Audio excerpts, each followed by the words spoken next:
सारे थके चुके बेचारे हार कर भी पैर पसारे, अब अपनी पहचान भुलाने चले हैं।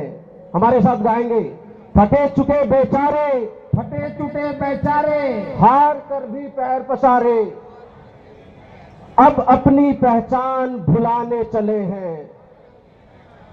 ये अभागे राम को मिटाने चले हैं, ये अभागे राम को मिटाने चले हैं। राम नहीं मिटने वाला है। राम कौन है उसका परिचय मैं देता हूं आपको। जाने कितने सूरज जिसके पांव में ढले हैं, जाने कितने सूरज जिसके पांव में ढले हैं, जिसकी छांव में रेगिस्तानी कांटे भी खिले हैं। ये जो रेगिस्तानी कांटे खिल रहे हैं ना भारत में, ये राम के कारण है। ये राम का आशीर्वाद है, राम का छाव है, जिसके कारण ये रेगिस्तानी कांटे भारत में खिल रहे हैं। अगर आप रेगिस्तानी कांटे नहीं समझते तो बड़ा दुर्भाग्य है देश का। तो थके चुके बेचारे हार कर भी पैर पसारे, अपनी पहचान भुलाने चले हैं। अब ये राम को मिटाने चले हैं, जिसके पांव में जाने कितने सूरज ढले हैं, जिसकी छांव में रेगिस्तानी कांटे भी खिले हैं। ये उस राम को मिटाने चले हैं। राम सबरी के बेर के रस में है, राम सबरी के बेर के रस में है, राम भारत के नस नस में है, राम भारत के नस नस में है। राम नहीं प्रतिकार है, राम हिंसा नहीं है, राम उग्रता नहीं है, राम सौम्यता है, राम विनम्रता है। और राम वो शक्ति है, वो इच्छा शक्ति है कि जो जब खड़ा हो जाए तो रावण जैसा दशानन भी उसके आगे झुके। उस सौम्यता के साथ अपनी बात को हमें रखना है। राम नहीं प्रतिकार है, राम तो संयम का संस्कार है। राम नहीं प्रतिकार है, राम तो संयम का संस्कार है। राम की राहें मुश्किल भले हैं, राम की राहें मुश्किल भले हैं, पर हजारों वर्ष हम उस पर चले हैं।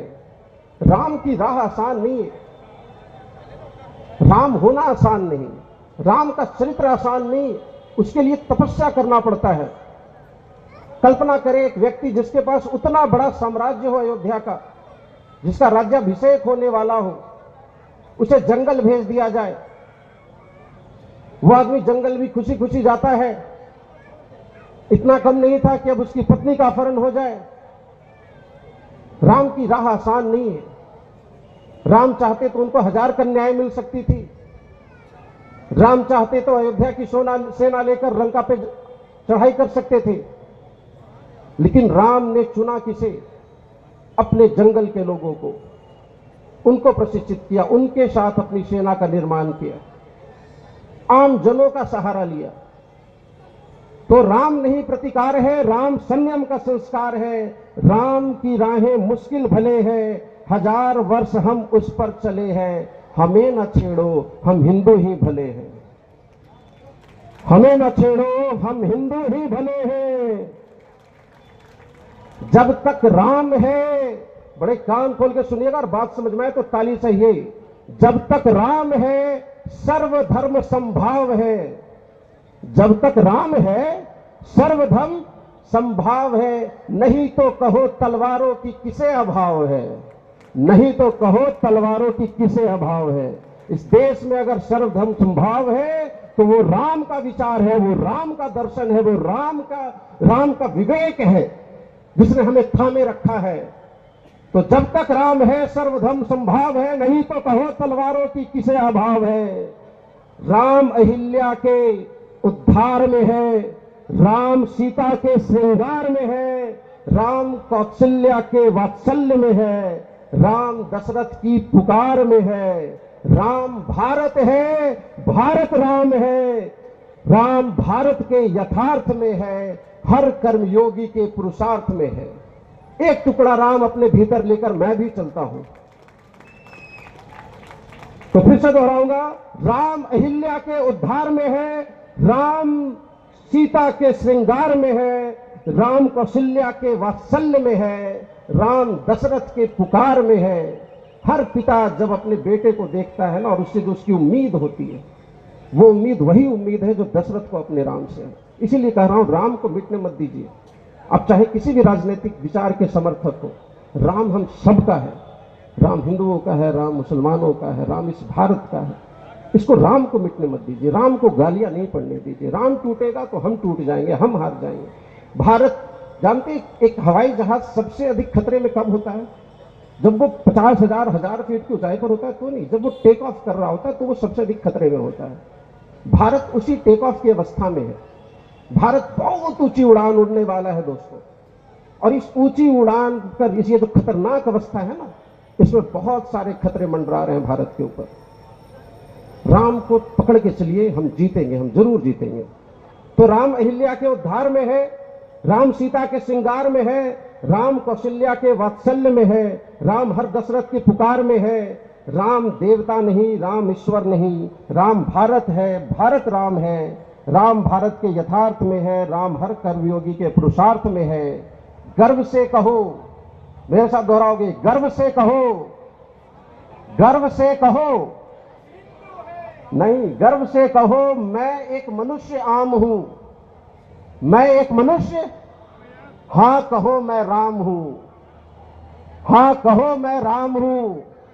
पूरे ताकत से बोलेंगे, मैं राम हूं, मैं राम हूं, मैं ही राम हूं। इसी भावना, इसी विचार के साथ अटल जी की भी एक कविता थी, हालांकि समय की अनुपलब्धता होगी, तो ऐसे बड़ा प्यारा सा अटल जी की एक पंक्ति है, बस उसे सुनाकर मैं बात को खत्म करूंगा। मुझे पता है आप लोग थोड़े से बोर हो रहे हैं, तो चूंकि आज पूरा भगवा दिवस है, भारतीय परंपरा में भगवा का जो महत्व है, उस भगवा की गाथा जो है अटल जी ने कही है, और कुछ कमियां रह जाए तो माफ करेंगे। बस 2 पंक्तियां कहकर मैं खत्म करूंगा।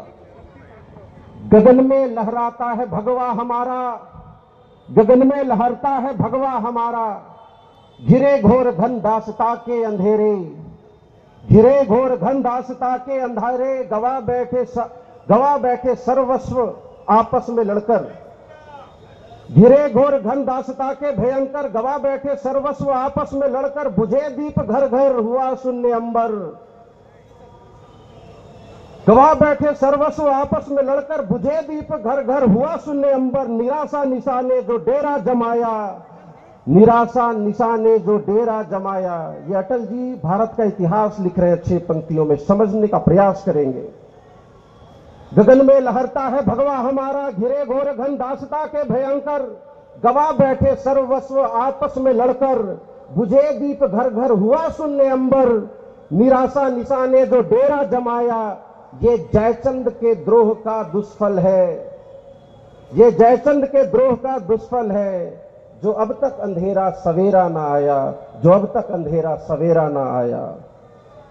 मगर घोर तम में पराजय के गम में, मगर घोर तम में पराजय के गम में, विजय की विभाले अंधेरे गगन में, उषा के वसन दुश्मनों के नयन में, चमकता रहा पूज्य भगवा हमारा, चमकता रहा पूज्य भगवा हमारा।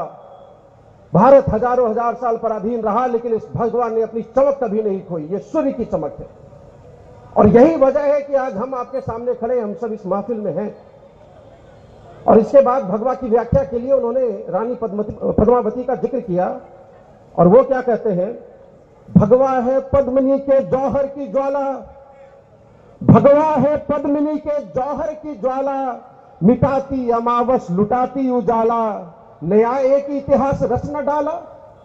जब हजारों हजार हमारी पद्मिनियां, हमारी माएं जब आग में कूदी, तो उसकी क्या सुंदर व्याख्या की गई है। भगवा है, भगवा क्या है, भगवा है मां पद्मिनी के जौहर की ज्वाला, मिटाती अमावस लुटाती उजाला, नया एक इतिहास क्या रच न डाला। चिता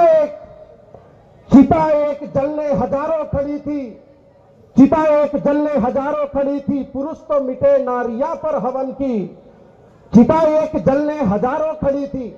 हमारी बच्चियों को मां पद्मावती के बारे में बताइए, वो हमारी आदर्श है। जिस बच्चे ने रानी झांसी बाई को पढ़ लिया, जिस बच्चे ने मां पद्मावती को पढ़ लिया, वो कभी डिप्रेस हो सकता है क्या? आप कल्पना कर सकते हैं कि एक 22 साल की युवती पीठ पर एक बच्चा को बांधे युद्ध के मैदान में महल से कूद जाए, उस शौर्य का आप जरा एक कल्पना करें। मैं हमेशा युवाओं को कहता हूं कि आप कल्पना करें, और वो बच्चा क्या तैयार होगा। इन कहानियों को अपने घर से जाने मत दीजिए।